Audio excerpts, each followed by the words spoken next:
What's up? Welcome back, sports fans. I'm John Stark from McMilligan.com, your favorite blind film critic. And this is Daredevil, Season 1, Episode 7. We're born again.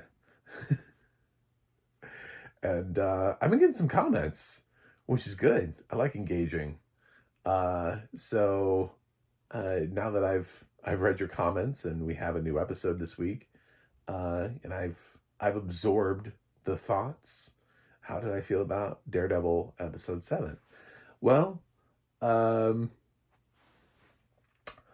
I think there's some good and there's some bad. I mean, just like I think I haven't graded Daredevil Born Again lower than, I think, a B or B minus throughout any of the episodes, because there are always good things in every single one of these episodes. I'm really excited to have Charlie Cox back as Daredevil. Like, regardless of anything else, Marvel is doing what they should have done. They're doing the Lord's work here, and they're bringing back Charlie Cox. We're getting, and it opens up the door to Punisher, Jessica Jones, Luke Cage.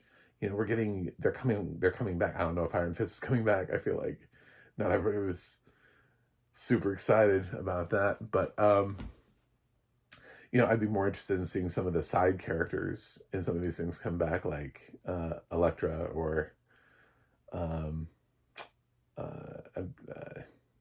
don't know, the supporting characters from some of the other shows. I'm trying to think of their names, but uh, yeah. So I've lamented the fact that Karen needs to be here, and it was very un-Karen of her to walk out. And somebody mentioned the fact, I got the conspiracy theory that Foggy's not really dead and they've been living in witness protection, which is like weird. Such a weird choice, by the way, because then who is that conversation for? That's my thought. Like, that would be my answer to that, is for people who are like, well, Karen and Foggy they're hiding. They're in hiding. So Karen's conversation to Matt, where it's just her and Matt, like, if he is secretly aware, then what was that conversation for? Her last conversation with him is pointless because it wasn't for anybody. It was just for the audience. So if that is true, then it betrays that scene, because that scene makes no sense. If this is all just some huge plot twist where they're like, oh yeah, we're alive. Matt was in on it. So he can't be in on it. Um, he can't know, because that scene would make no sense.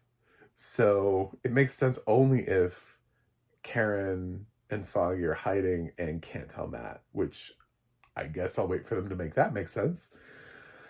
Uh, I've heard that there was a new direction for the last 3 episodes, that they uh, I guess changed midstream. So I was expecting episode 7 to feel totally different, and be like, okay, wow, well, this is a fresh take that was coming in. I didn't feel that. I didn't feel like we had like the switch up.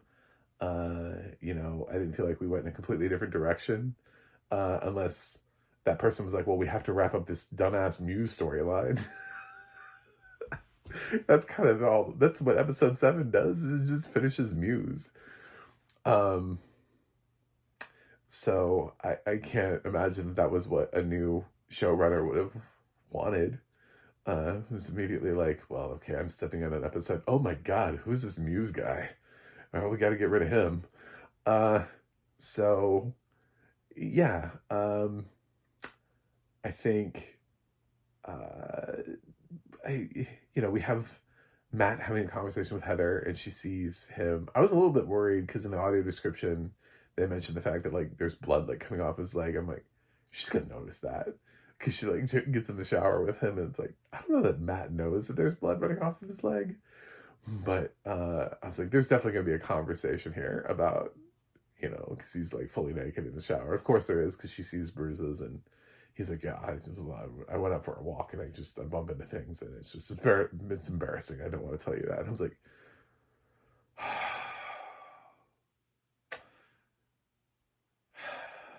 Matt Murdock is also a representation of the blind community. So I would really love it if he could just, um, I don't know. He should have just said he was mugged. Just been like, I was walking home, I was mugged. I just didn't want to tell you about it. They hit me on the back. That's what that bruise is. It's brilliant. What did they take? I can't remember. They hit me on the head too. I don't. I'm blind and I walk around. It's embarrassing. I bump into things. I get bruises. That's my life. That's what you're in for, Heather. Okay. I don't have any bruises on my back, man. Um, so, uh, not not a huge win for representation, but it was also bullshit. So it wasn't actually how he acquired those things. So just kind of unfortunate that. Anyway, I also like he's had like radar hearing this entire season, but yet he's down in like Muse's cave and he can't hear there's a cop like around the corner. He can literally hear somebody's heartbeat. There's a cop that's like around the corner and he can't hear him. What? So it makes no sense. Um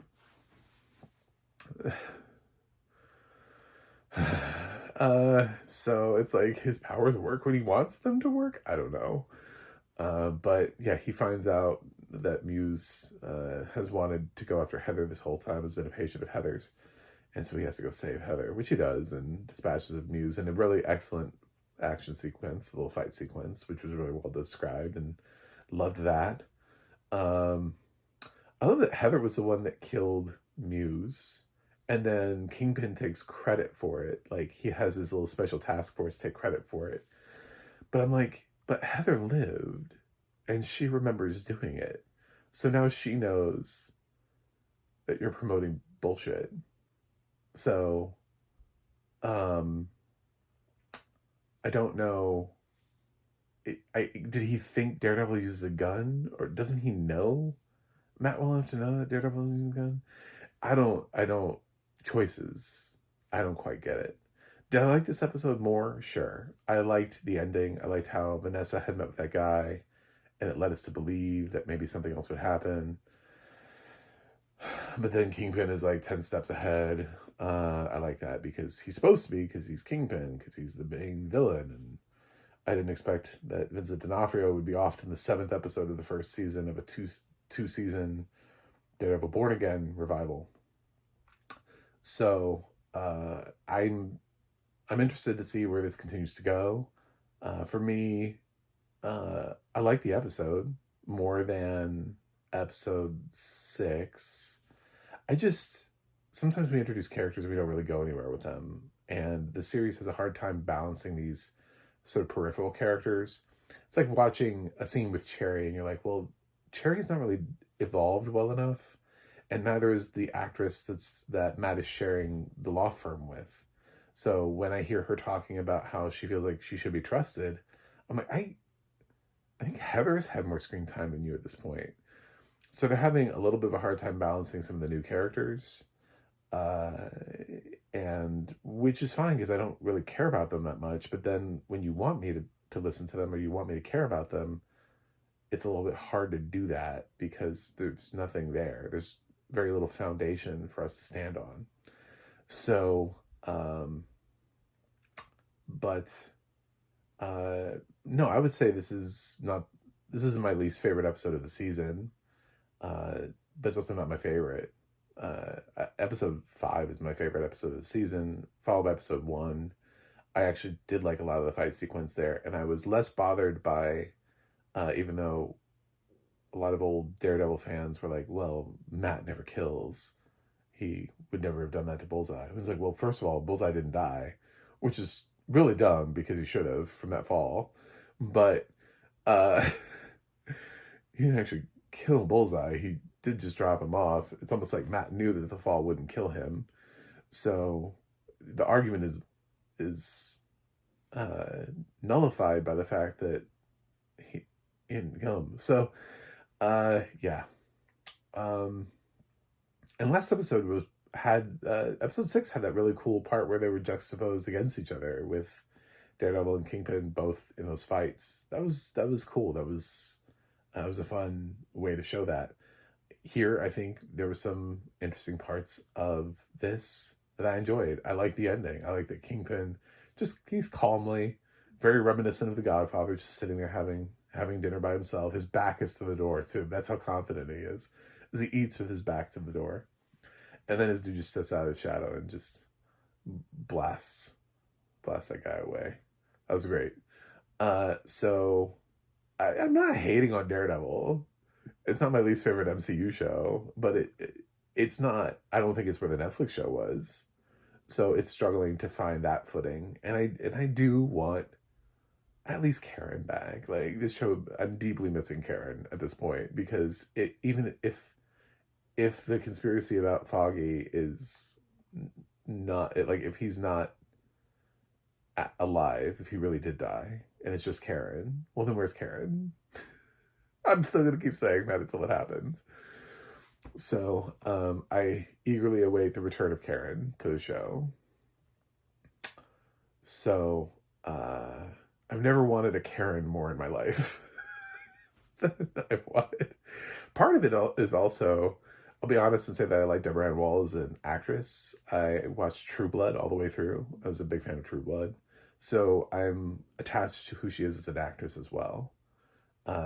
So that's why I'm excited to see her back, and I want to keep her in the MCU because I like her. I like Eldon Henson too as an actor. I mean, I grew up on Mighty Ducks, so how am I not rooting for Eldon Henson?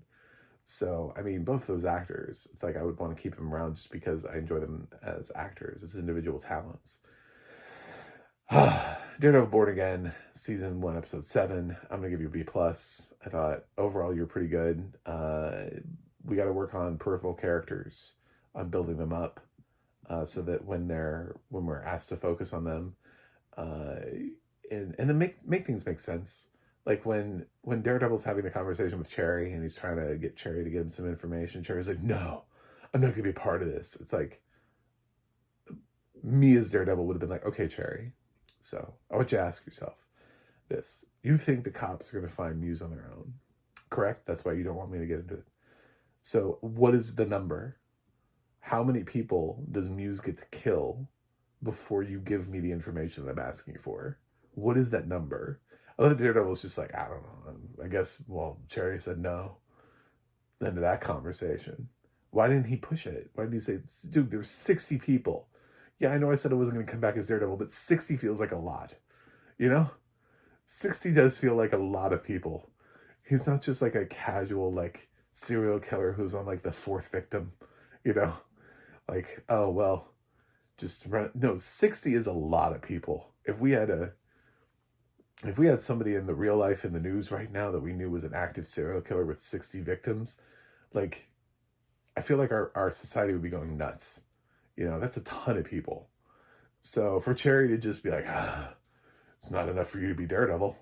I just kind of was like, then what is? I wanted to know what was his limit? Like, how many people? Well, Muse has killed 500 people. It's still not enough for Daredevil. You still can't bring him back. No. Gotta let the cops do their job. 1,000? 2,000? Like, what is the limit here? At what point will you enable this man to do his job that you know he can do? Anyway, so that's why when you don't develop Cherry as a character, then I don't know what his backstory is and I don't know his reasons for anything. B+. Thanks for watching. Thanks for subscribing, and I'll see you guys on the other side.